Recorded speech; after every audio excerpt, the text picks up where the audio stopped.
Well, the state of Texas has paid for at least 2 sex changes for prisoners. This came out at a hearing on Tuesday where Representative Troy Nehls tore into the Bureau of Prisons Director Colette Peters.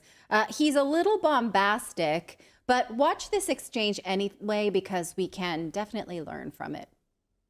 I say I'm a man. I'm a woman now, and I haven't had any surgeries up to this point. Maybe I'll get them while I'm in prison, because I'm assuming we're paying for those, right? We have paid for 2 gender-affirming surgeries. Hey, 2. So once you start, you're going to continue. You ain't changing that, right? There are 5. I mean, look at this guy. This is an interesting guy, folks. Look at this guy. His name is Peter Langen. He got long hair. Look at this guy. He looks like a bad guy. He's a bad guy. He's a Nazi, ex-Nazi terrorist. He's a bad hombre. And this guy wants to be referred to as Donna. Do your employees, do you require them to say, call this guy now named, he must be called Donna? Congressman, no, and in fact, in order to produce a name change. Well, he's suing you all because he's claiming that his 8th Amendment rights were violated for not being provided gender-conforming surgery. For the people at home, this man is an ex-Nazi bank robber.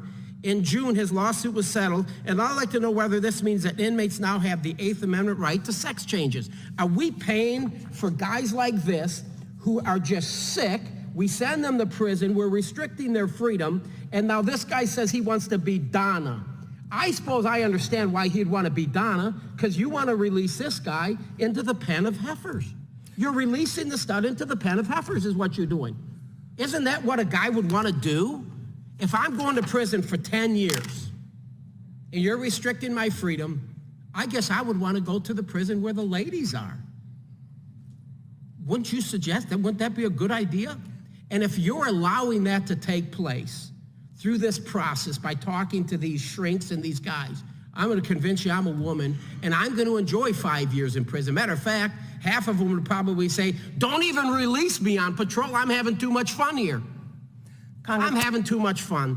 It is disgusting, quite honestly, what we've done to our country. Biden, 3 daughters, I have some real issues. They're very troubling. You can do better than that. I yield. Jeez. Thank you, Mr. All right. Well, like I said, that was a bit bombastic, but there's some serious issues here, such as why would sex changes happen on taxpayer dollars? Why would taxpayers have to pay for this for prisoners? Now, a lot of times, the way that cross-sex hormones are administered is a result of Obamacare. So the Affordable Care Act says that you cannot withhold hormonal birth control. Even without parental consent, you still have to give that, right? And so the argument that lawyers have used is that you can't give hormones to only one gender, that the issuance of hormonal birth control means that everyone should have access to cross-sex hormones as well. And that's at least the way it's used in California. Now, but why would this be something that we should offer to transgender inmates? Now, the argument is that they use is that it is cruel to deny someone gender affirmation, meaning if they say they're a different gender and we're forcing them to live as that gender because they came in with that genitalia, then we're not affirming their identity, and that is cruel. Also, but they're in prison. So we're forcing them to be in prison because they murdered someone or carried out a bank robbery? Right, but I don't think that we should use, like, we don't deny prisoners dignity. We don't make them walk around naked and whip them, right? They're allowed dignity. The argument that they're using is that this is undignified for a gender dysphoric person. So then, okay, well then where do you draw the line then? You could say it's undignified that they should be able to watch 8 hours of television a day. It's undignified that they have bars that are inhibiting their view of the mountains.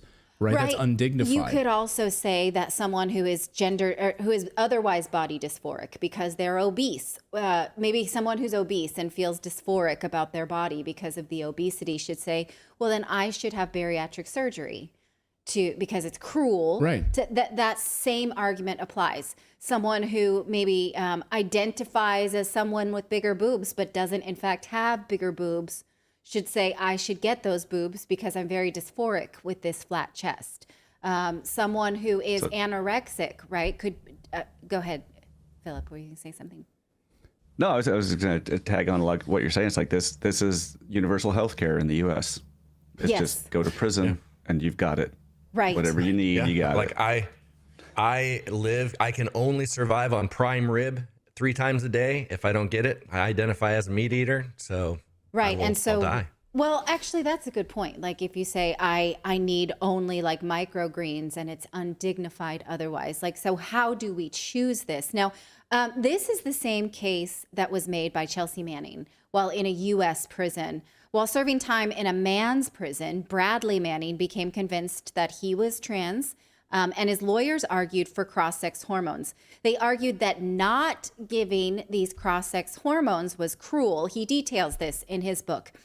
He eventually wins and gets them, but he never does get transferred to a woman's prison. Now, the thing that broke my heart about this story is that while doing the important work of a whistleblower, you may not know his story, he provided Julian Assange the footage and documentation of the atrocities that the United States was committing abroad in the Middle East, specifically in Iraq. He had a really extraordinary punishment for having done that. So it's interesting that the U.S. Army has all of these like trans-friendly videos. We love trans people, but had 5 to 7, almost 10 years of torturing Chelsea Manning. So, that's conveniently left out of that. Now, I think that Chelsea Manning was really brave and tough and resilient. They put him in solitary. They, withheld food. They withheld information from him. They took him places, didn't tell him where he was going.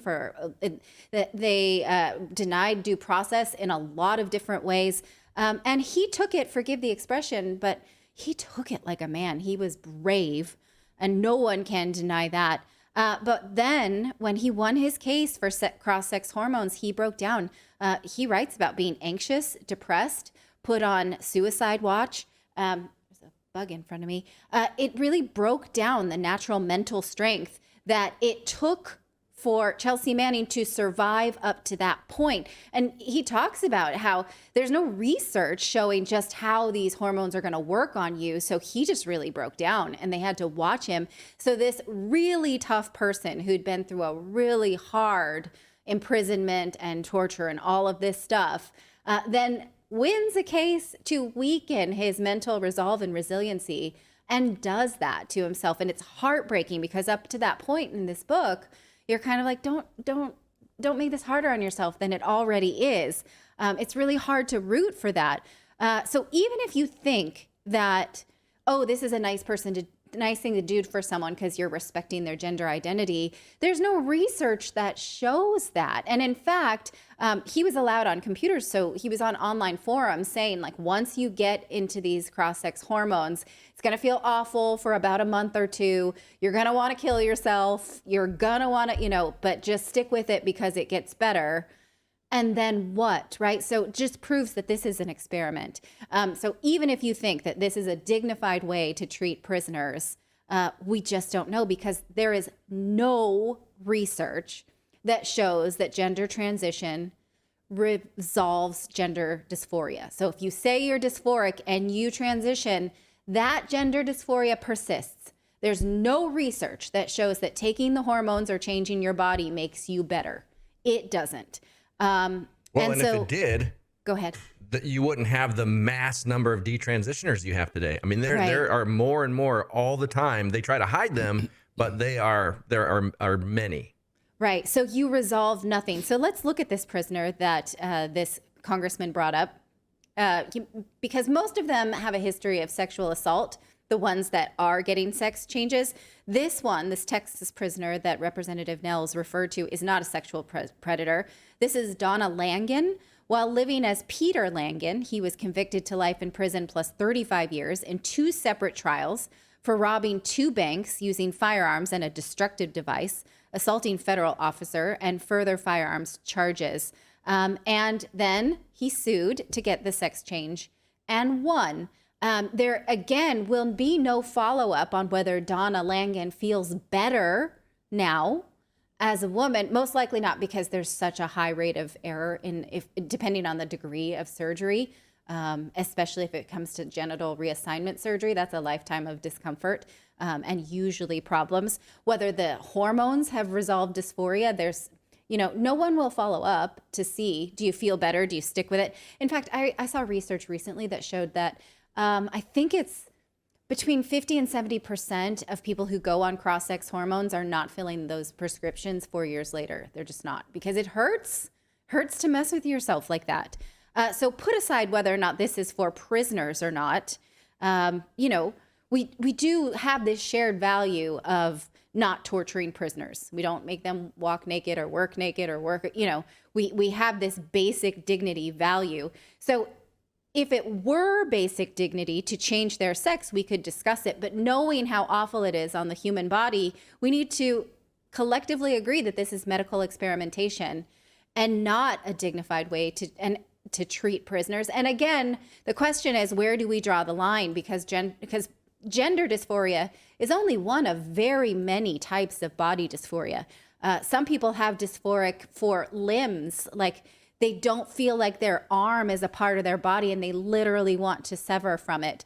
And so do we help those people in the same way? Because a dysphoria is a dysphoria. Well, like Clayton there didn't like his left foot, so we had to take it off, right? Is this the right way to be thinking about compassionate ways to treat anybody, much less prisoners? Yeah, let us know in the chat below. Great discussion. Thank you. I love, and someone in the chat just said, I love the... This chat room is going on fire today. So thank you guys for your comments. You decided not to read that one? Well, I saw, I was like, okay, that's a little far. I can't really say that out loud. Someone over on, because we were talking about the faces that you make at me, someone just said, Dr. M. Bogo says, Natali often makes a face when Clayton makes sexist, rude comments. Yeah, shouldn't you all? Does. Shouldn't all people make a face when I make a sexist, rude comment? I mean, there were a lot today, so. Did I make any sexist, rude comments today? I mean, did I? We need to have a counter on the back screen. That's true. Like how many times I make a rude comment. I just don't suffer fools easily, I saw someone earlier saying, hey, if Redacted was right, we'd be in World War III by now. I don't know if you've looked around, but we currently are. Like, what the fuck are you talking about? Have you seen the world? Have you seen NATO literally sending hundreds of billions of dollars into Ukraine? What the hell are you talking about? U.S. bases are being attacked in the Middle East. What the hell do you call it?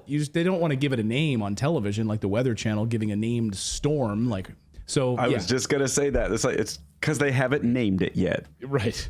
So once they give it a name, war because they haven't called it that. Right. As soon as Fox News puts up a banner on the lower screen and says, we're calling this, I don't know, Desert Storm the War 2. of the Axis or something like that. Axis of Evil War Part 1. I mean, then, now we're at war officially. Yeah.